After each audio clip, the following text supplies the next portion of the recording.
Ei, me fala uma coisa, será que realmente Paulo se converteu? Você sabe a diferença entre salvação e conversão? Essas e outras questões serão respondidas nesta videoaula, então não percam!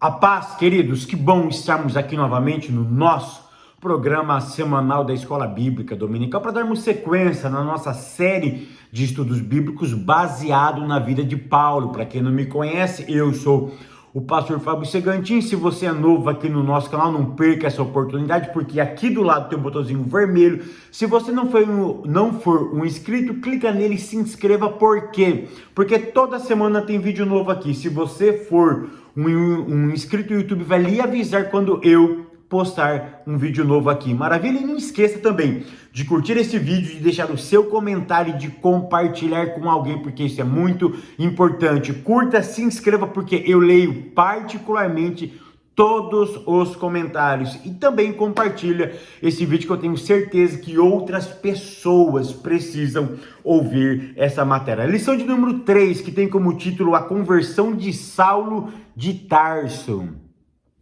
A leitura bíblica em classe se encontra no livro de Atos dos Apóstolos, capítulo 9, do verso 1 ao verso de número 9. Hoje nós vamos falar um pouquinho se realmente Paulo se converteu ou não, tá?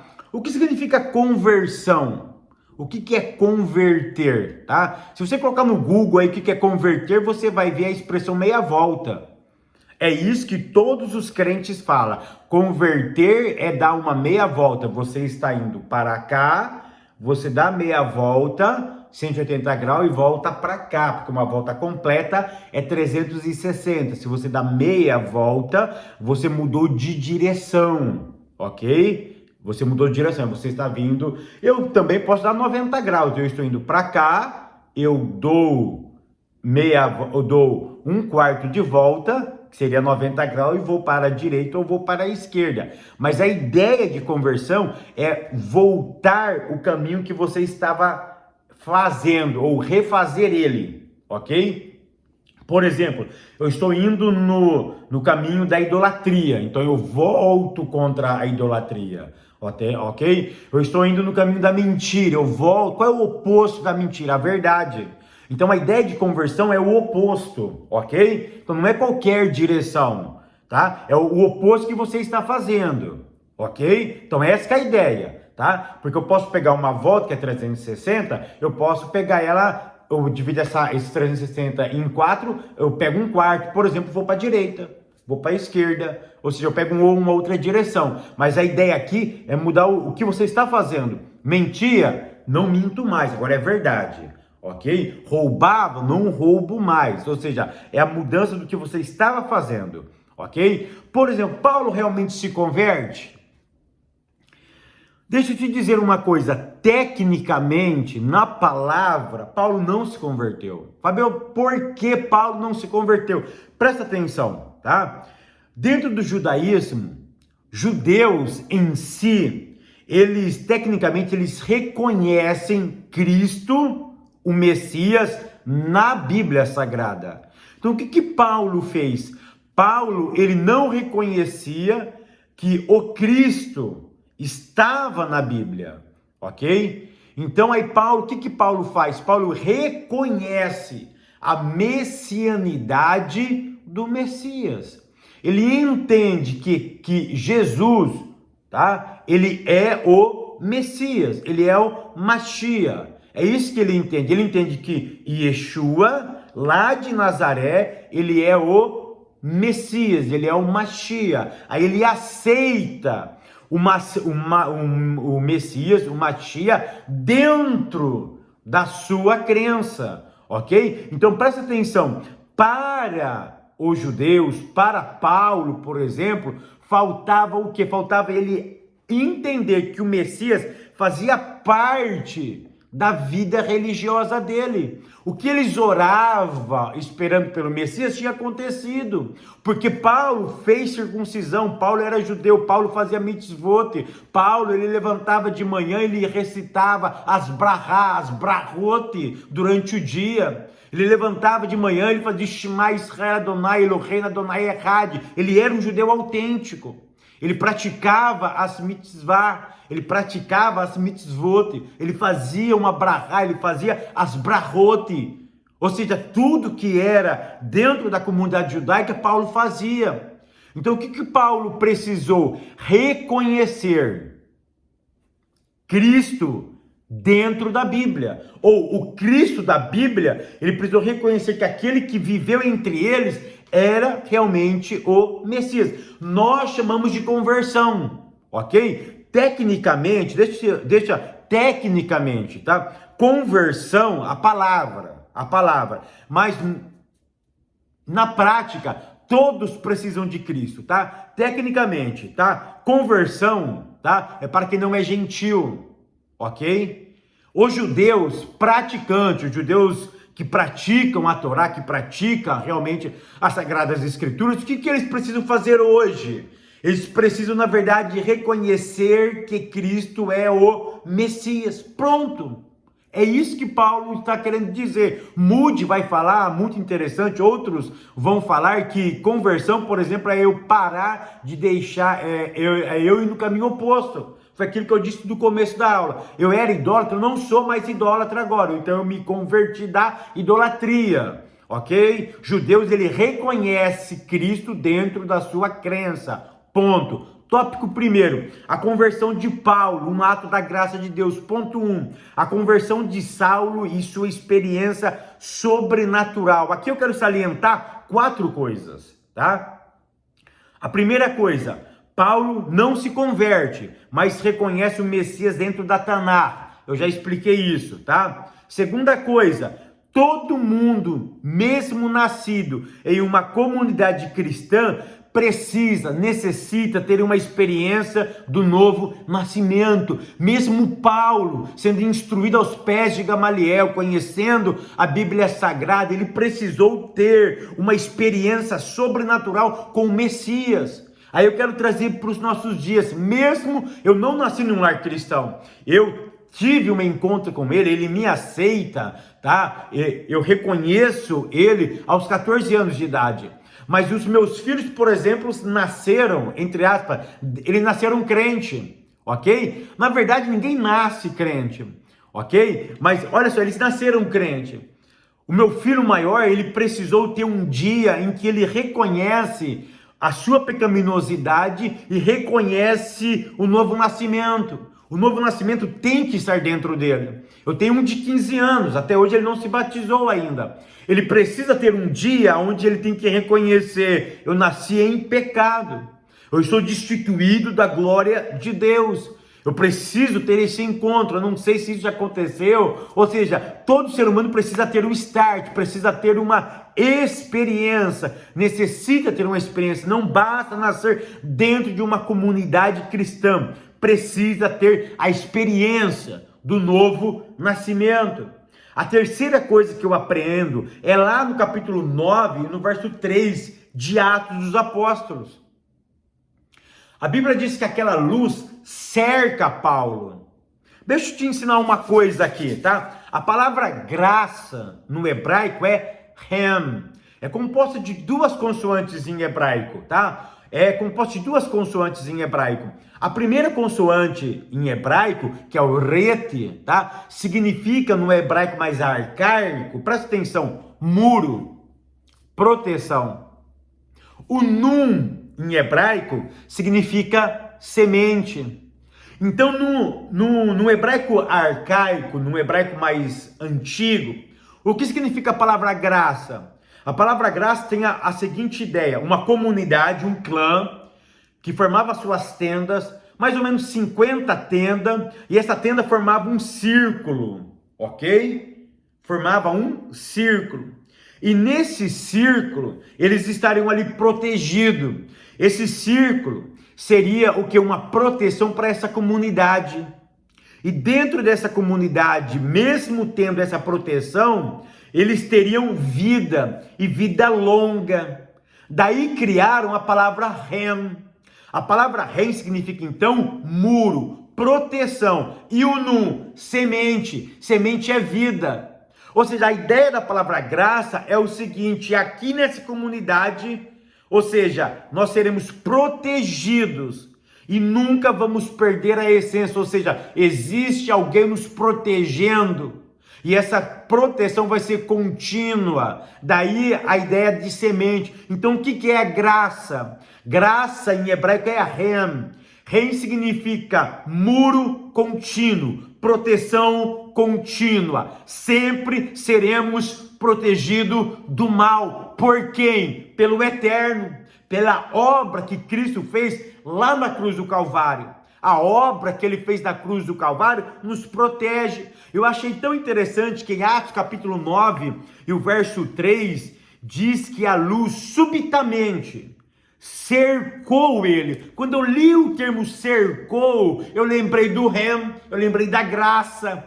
Graça não é simplesmente favor imerecido. Graça no Antigo Testamento é aquilo que me cerca, é aquilo que me protege. E ele me protege para garantir que eu tenha vida, e vida com abundância. Porque a minha vida é longa, porque existe alguém que me protege, é a graça de Deus. Ok? A quarta coisa que eu queria mostrar para vocês é a luz que Paulo recebe. A palavra luz no hebraico pode significar, tá? Porque luz em hebraico é or, mas eu posso falar também ur, tá? Mas é tão interessante que tanto luz quanto fogo, tá? Tem a mesma palavra. Eu sei que existem outras palavras para fogo, mas nessa ocasião o alif, o resh, o vav e o resh, ele vai ter a ideia de luz, mas também tem a ideia de fogo, de labareda, de fogueira. Não é folgueira, de fogueira. Sabe o que eu lembrei quando eu leio a palavra or ou ur em hebraico? Eu lembro daquela mesma experiência que Moisés teve lá na sarça. A sarça, ou seja, ele viu fogo. O que provavelmente essa luz aqui, esse brilho que Paulo viu, talvez foi um fogo, foi uma luz, mas a ideia aqui é algo brilhoso, é algo que consome, é algo que vai lapidando. Por isso que eu posso entender isso como fogo, como labareda, como uma fogueira, algo que foi consumindo a vida de Paulo. Ou seja, o que eu quero que vocês entendam nesse ponto é o seguinte, que todos nós precisamos ter uma experiência que marca a nossa vida. Se as pessoas estão dentro da igreja e ainda não tiveram uma experiência, alguma coisa está diferente, tá? É o que eu vou explicar daqui um pouquinho. Ponto 2, a iniciativa de Jesus para transformar a mente de Saulo. Querido, toda salvação, ou a salvação sempre partirá do eterno. A salvação nunca vai iniciar-se do homem. Por quê? Um conceito bíblico. Nascemos destituídos da glória de Deus, nascemos inimigo. Precisa alguém agir em nosso favor, para que nós depois possamos reagir à ação desse ser. Então a salvação parte a partir de Deus. A iniciativa foi de Jesus. Paulo saiu ao encontro de quem? Dos cristãos. Cristo saiu ao encontro de quem? De Paulo. Você consegue entender essa amplitude? Paulo sai para ter um encontro com os cristãos, para matar, para destruir. Jesus sai ao encontro de Paulo para salvar, para mudar a história dele. E Paulo sai com cartas na mão. Deixa eu te dizer uma coisa. Isso eu estava ouvindo de um judeu, provavelmente Paulo, ele era uma espécie hoje de promotor de justiça.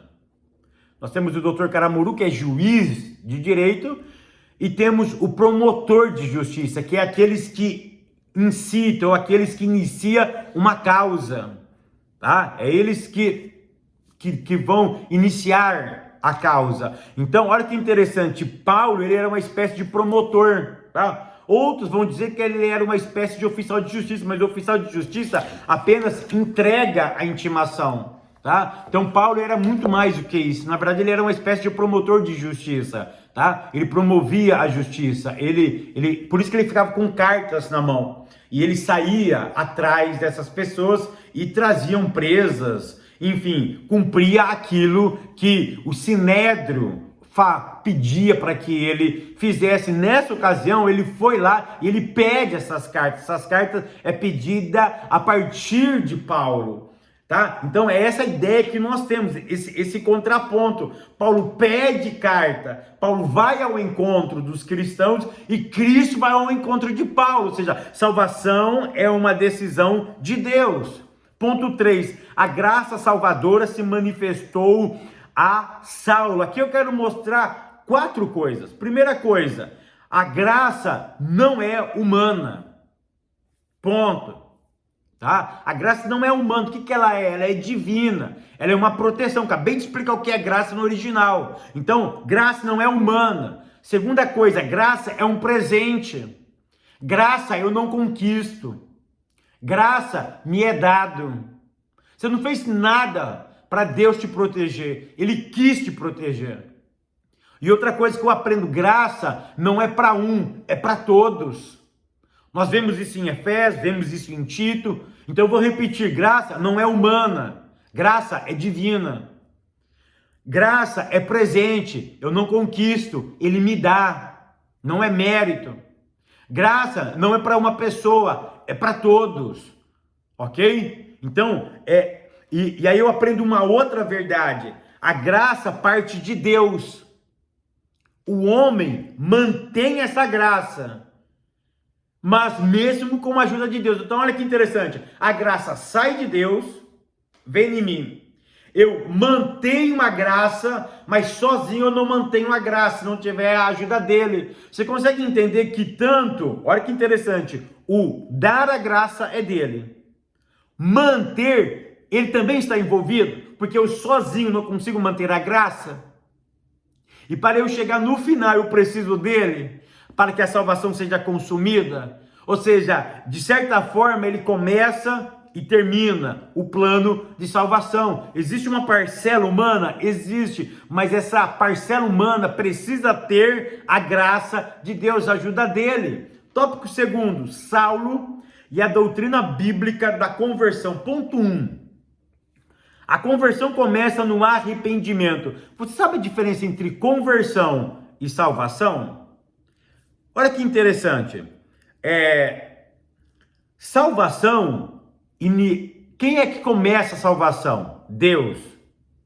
Ok? Então o que é a conversão? É uma resposta do ato de Deus. Eu vou repetir. A salvação começa em Deus. Deus começa a salvação. A conversão é uma resposta, tá, da salvação, porque salvação é um processo, tá? É o processo da soteriologia, ok?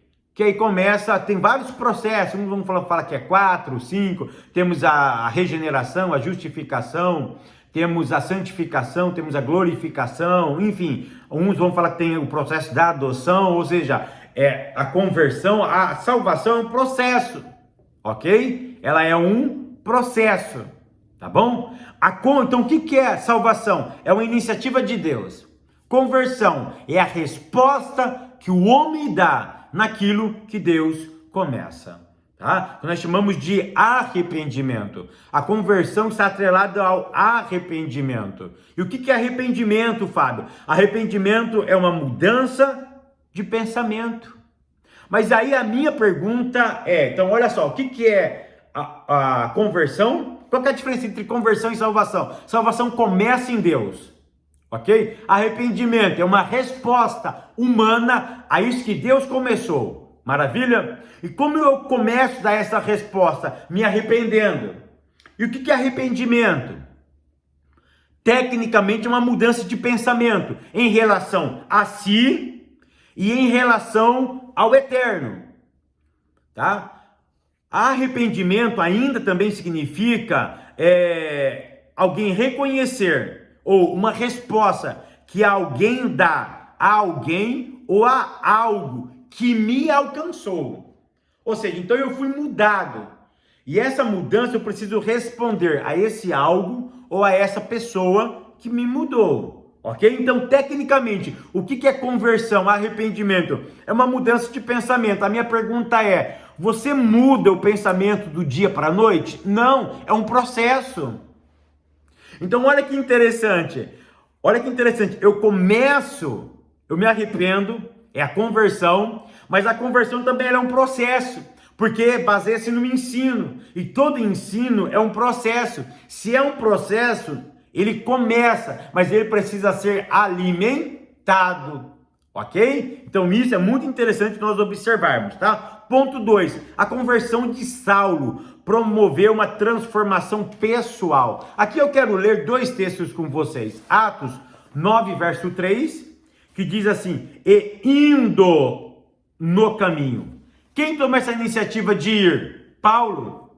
Agora vamos ler no mesmo capítulo o verso 22. Diz assim: Saulo, porém, se esforçava muito. Então, olha o ponto. A conversão de Saulo promove uma transformação pessoal. Olha que interessante, no verso 3, tá? A Bíblia diz que indo no caminho. Paulo estava numa perseguição. No verso 3, Paulo era perseguidor. No verso 22, Paulo era um servo de Cristo. Você consegue entender como houve uma mudança, houve uma transformação pessoal? A conversão tem que ter uma mudança de atitude. Eu preciso mudar a minha atitude. O que eu fazia, eu deixo de fazer. Verso 3, ele estava indo perseguir. Ou na verdade, ele estava perseguindo. No verso número 22, ele não persegue mais. Agora ele se esforça ainda mais. Para quê? Para promover Cristo. Ele não promove perseguição, ele promove Cristo. Então eu queria mostrar esses 2 textos. Parece simples, mas eles têm uma aplicabilidade muito grande na nossa vida. Ponto 3. A conversão faz parte da doutrina bíblica da salvação. Você sabe a diferença entre convencer e converter? É tão interessante ter um monte de gente dentro das nossas igrejas convencido, mas não estão convertidos. Tá? Eu aprendi isso há muito tempo atrás, quando eu era um garoto ainda na igreja. Na igreja tem muitos convencidos, mas ainda eles não se converteram. São convencidos, mas não são convertidos. Por quê? É simples. Convencido é algo humano. Alguém que sabe que mas ele não dá bola. Para ele fala, isso é para você, não é para mim. Eu até reconheço, tá? Que é legal ir na igreja, que é legal isso. Eu estou aqui, mas eu estou convencido do evangelho. Eu posso até cantar, pregar, eu posso até gravar vídeo, convencido do evangelho. Eu posso dar aula, eu posso pregar, eu posso pastorear, convencido do evangelho. Mas eu posso ser não um convertido. Por quê? Convencer é humano. Estar convencido é humano. Convertido é sobrenatural. Foi aquilo que eu disse lá no começo, não é humano, é divino. Tá? Não é conquistado, é presente. Então converter é sobrenatural. Conversão é uma resposta humana, tá? A um ato que Deus fez na minha vida. Então é uma resposta externa para um ato interno de Deus, tá? Então essa diferença é muito interessante nós observarmos. O que vocês precisam entender é o seguinte, que não saiam julgando quem é convencido e de quem é convertido. Porque aqueles que vocês acham que é convertido, pode não ser convertido. Deixa eu te falar uma coisa. Trabalho na igreja não significa conversão. Eu lembro quando eu levava meus filhos para o parquinho de diversão, né? Para muitos é pecado, mas enfim. Eu levava ele, você viu aquele cavalinho que fica rodando? E eu ficava aqui e ele no cavalinho. O cavalinho dava uma volta, dava outra volta, e ele falava, pai, eu estou andando de cavalo. Na verdade, ele não estava andando de cavalo. Ele estava circulando de cavalo. Ou seja, presta atenção, essa atitude dele não tinha crescimento, tinha movimento. Eu tenho que tomar muito cuidado com o movimento, porque a nossa vida tem que ter crescimento. Movimento não funciona. Tudo que Deus faz, Ele não faz para promover movimento. Aquilo que Deus faz, Ele provoca para ter crescimento. crescimento. Eu sei que tem alguns movimentos que promovem crescimento. Tem muitos movimentos que são apenas movimento, que não promove o crescimento, tá bom? Tópico terceiro, as 3 faculdades interiores transformadas na conversão. Primeira faculdade, intelectual. Querido, deixa eu te dizer uma coisa. O intelecto é na mente. Deixa eu te explicar uma coisa. O Espírito Santo, ele gira a chave. Pega uma chave, leva na classe e, eu girei a chave está, agora algo está aberto. O que o Espírito de Deus faz? O Espírito de Deus, ele gira a chave. Opa, estralou. Eu me lembro quando eu converti, e eu me converti em março de 1994. Olha, faz tempo. Em março de 94, eu tinha 14 anos de idade. Eu tive aquele encontro com o Messias. Eu nunca vou esquecer o dia que eu tive aquele encontro com o Messias. Eu saí da igreja, parecia que era outro mundo, era outra vida. Parecia que era outra. Só quem passa por essa experiência sabe o que eu estou falando. Em 1994, em março de 1994. Então, olha que interessante. Eu me converto nesse dia. Eu tive um encontro com ele nesse mês. E foi algo muito interessante. E naquele dia, ele virou a chave. Quando eu falo de intelectualidade, eu falo que intelectualidade é um processo. Ou seja, ele gira a chave para que eu entre, para que eu abra a porta e eu entro nesse mundo do conhecimento. E quando eu vou entrando no mundo do conhecimento, é inegável, tá? É imprescindível, é indiscutível que eu vou descobrir várias coisas que vão continuar me dando força e mudando ainda mais o meu posicionamento em relação a Deus. Por quê? Porque quando eu venho do mundo, quando a gente vem das nossas práticas, a gente vem com conceitos errados acerca de Deus e da sua pessoa. O Espírito muda a chave. Agora eu preciso manter essa chave na posição que ele deixou. Ou seja, ele abriu uma possibilidade para eu me libertar do quê? Do conhecimento que eu tinha. E como que eu me liberto do conhecimento que eu tinha? Levantando a mão, indo lá para frente apenas? Não, mergulhando nas Sagradas Escrituras. É por isso que Oséias diz, o meu povo se corrompe por falta de conhecimento. É o conhecimento das Sagradas Escrituras que vai fazer com que eu ganhe ainda mais liberdade. Jesus disse, o que ele disse? Eu sou o caminho, a verdade e a vida. Conhecereis a verdade vos libertará. Conhecimento é um processo. O Espírito gira a chave. Então eu preciso agora manter isso. Uma outra coisa que a conversão faz, tá? Na faculdade das emoções. Preste atenção no que eu vou te dizer. Você é aquilo que você sabe. Deixa eu te dizer algo. Conforme o seu nível de intelectualidade vai aumentando, você consegue melhor dominar as suas emoções. Por quê? Porque emoções estão atreladas ao saber. Ou seja, eu preciso saber para que eu possa dominar as minhas emoções. Eu sei que tem pessoas intelectuais, mas que não tem domínio das emoções. Por isso que você precisa estudar quem é você. Já viu aquela figura na internet que aparece a pessoa do pescoço para baixo e o pescoço para cima está na mão dele? Ele pegou o rosto dele e está de frente para o rosto dele. E em uma das frases estudar a si mesmo é uma das melhores coisas.